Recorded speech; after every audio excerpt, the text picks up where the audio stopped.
there was a little boy visiting his grandparents on their farm. He was given a slingshot to play with out in the woods. He practiced in the woods, but he could never hit the target. Getting a little discouraged, he headed back for dinner. As he was walking back, he saw Grandma's pet duck.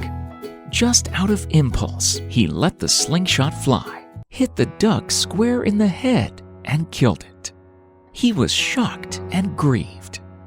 In a panic, he hid its dead body in the woodpile, only to see his sister watching. Sally had seen it all, but she said nothing. After lunch the next day, Grandma said, "Sally, let's wash the dishes."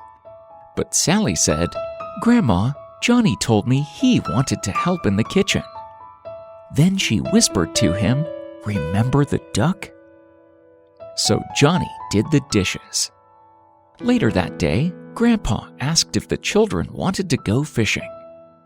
And Grandma said, "I'm sorry, but I need Sally to help make supper." Sally just smiled and said, "Well, that's all right, because Johnny told me he wanted to help." She whispered again, "Remember the duck?"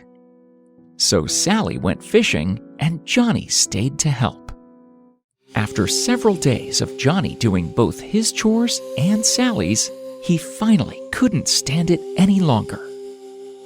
He came to Grandma and confessed that he had killed the duck. Grandma knelt down, gave him a hug, and said, "Sweetheart, I know.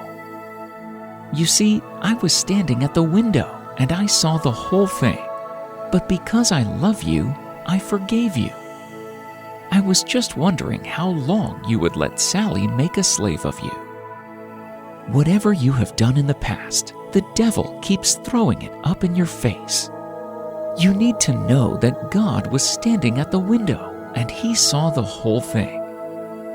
He wants you to know that he loves you and that you are forgiven. The great thing about God is that when you ask for forgiveness, he not only forgives you, but he forgets. It is only by God's grace and mercy that we are saved."